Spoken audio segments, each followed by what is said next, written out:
kopiah ditanya, yang paling lama ditanya itu handphone. Baca apa aja, paling lama dibaca.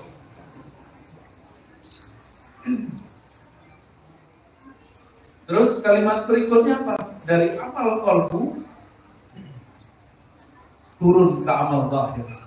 Wa aqamas shalah, dan aqama. Ini terjemahan biasa kan, mendirikan. Orang kita ini kalau mendirikan terbayang menjadi bangunan. Ya. Aqama itu berarti berusaha menyempurnakan sholat. Berarti dia belum merasa benar-benar sholat, baru berusaha. Kalau orang-orang yang merasa sudah sholat itu munafik. Jadi Pak, ibu-ibu yang baca sholat mana orang? Oh di luar. Itu cowok ke cewek? Ibu-ibu. Kalau bapak-bapak ini, masa ibu bisa sholat kalau nggak bisa ya? Wa aqamas shalah. Ini belum, jarang orang memperbaiki terjemahan ini, bukan memperbaiki, merevisi. Di zaman dulu aqama mendirikan orang paham. Tapi zaman sekarang mendirikan mirip dengan mendirikan masjid. Beda. Aqama yakni al-kasbu, al-ikhtiyar, al-mujahadah, usaha fi itmamis salawat, untuk menyempurnakan sholat. Makanya orang-orang ini tidak pernah merasa sholatnya sudah sempurna, dan tidak pernah merasa dirinya sudah benar-benar sholat. Karena yang merasa sudah sholat itu wailun lil musallin. Maka celah-celah bagi orang yang merasa dirinya sholat. Hati-hati ini sedikit saja, tipis kan. Kita kalau sudah merasa sholat, terus ada orang yang bercerita, si fulan wali Allah. Yang pertama kita perhatiin sholat dia. Kalau kita nggak melihat secara kasat mata dia sholat, kita bilang masa wali gitu. Padahal belum tentu dia tidak sholat seperti yang kita lihat. Masyaikh, para tuanku, tuan guru, buya-buya, nerjemahkan aqama itu yang benar. Aqama, berusaha menyempurnakan sholat. Berarti dia sadar sholatnya tidak sempurna. Yang tadi sholat isya, sholatnya sempurna. Khusyuk. Khusyuk apa khusyuk? Jujur ya. Jujur aja, khusyuk. Mulai dari awal takbir sampai assalamualaikum, berapa persen dengan Allah? Nabi dalam hadis Tabarani mengatakan di akhir zaman itu sebagian orang cuma dapat bagian sholatnya 10%. Usyur 10. Ada yang dapatnya 1/8, ada yang dapatnya 1/20, ada yang 1/30, ada yang setengah. Nggak dapat semua. Itulah makna ayat tadi. Tapi orang munafik merasa sholatnya diterima, merasa dirinya sholat. Maka nanti kalau pulang subuh-subuh tuh, itu ujian akal masalah. Subuh-subuh kita keluar ke masjid. Pas balik dari masjid kita lihat, kok tetanggaku belum bangun ya? Munafik. Terbersit rasa sok suci lalu mengatakan tetanggaku munafik. Kan ada hadis 2 sholat yang berat bagi orang-orang munafik, al-isya wa subuh, isya dan subuh. Tetanggaku munafik, berarti dia sudah merasa sholat. Ini gawat ya.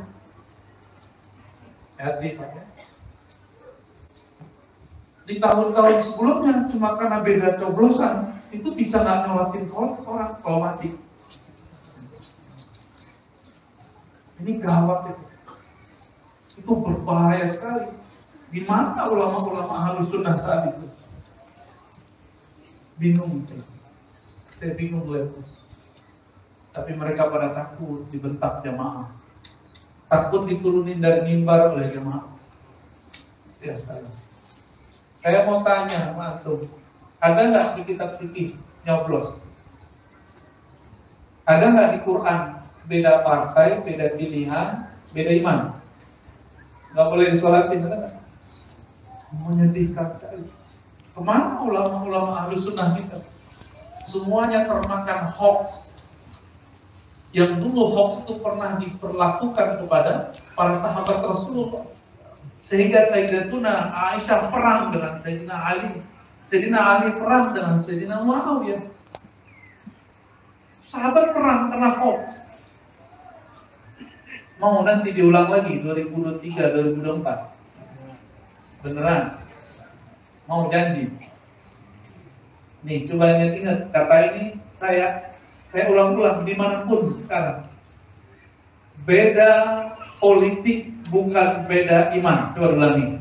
Beda politik bukan beda iman. Ya. Kenapa?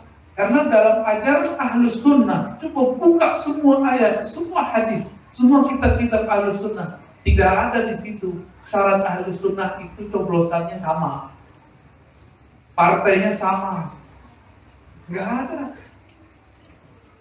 Aisyah masih Ahlus Sunnah nggak ketika berperang dengan Ali?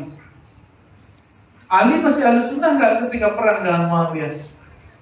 Yang nggak Ahlus Sunnah itu yang mengkafirkan mereka semua, namanya Khawarij.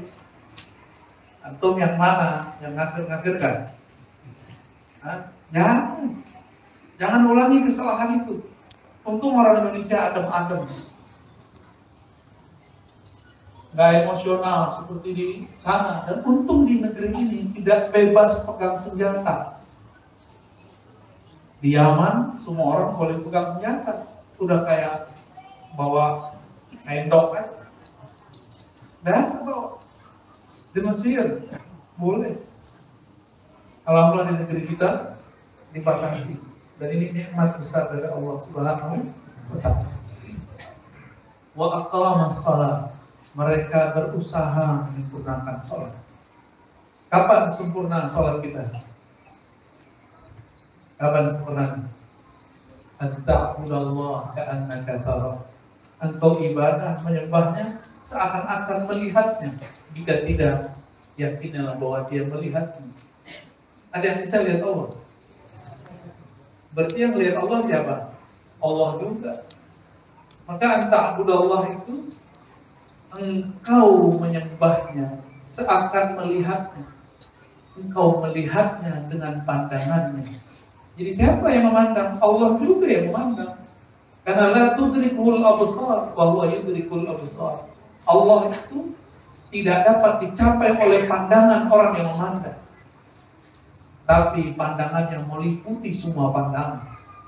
Kalau Allah pinjamkan pandangannya itu, sifat basarnya kepada kita, baru kita bisa melihat Allah Subhanahu wa Ta'ala.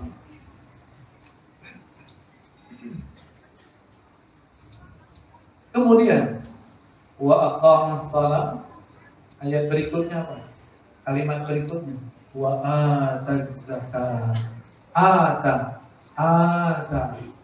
memberikan, mendatangkan, menunaikan az-zakat, zakat. Harfiah zakat apa artinya harfiah zakat? Az-zakat bisa berarti pembersihan, tapi zakat juga berarti an-numu, tumbuh.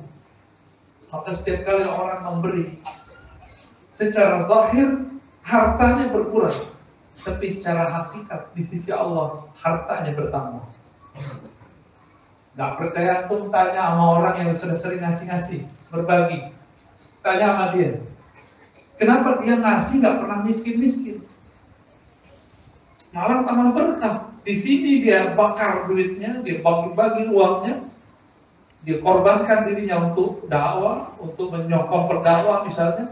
Tapi di tempat lain Allah akan sokong dia. In tansurullah yansurkum. Jika engkau menyokong Allah, membantu Allah, Allah akan membantu. Jadi kenapa kita belum dibantu Allah? Karena kita belum membantu agama Allah, belum bantu kekasih-kekasih Allah. Sholat itu hubungan hamba dengan Allah. Sedangkan zakat hubungan makhluk dengan makhluk. Sempurna. Tapi tidak cukup. Masih ada lafaz berikutnya. Walam yakhsha illallah.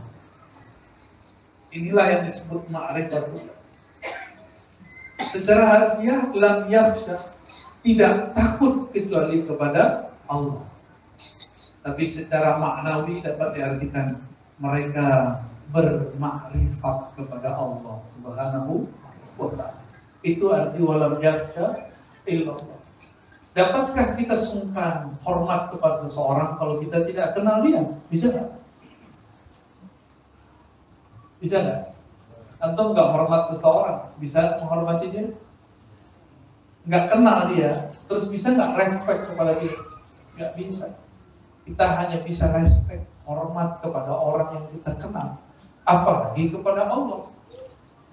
Maka kenal Allah dulu baru sholat. Sebenarnya kenali dulu Allah baru sholat. Makanya kenal Allah ini ditaruh di depan. Man amana billah. Siapa yang percaya kepada Allah, percaya dimulai dalam iman, ditutup dengan takut. Maka makrifat itu diawali dengan percaya, diakhiri dengan takut.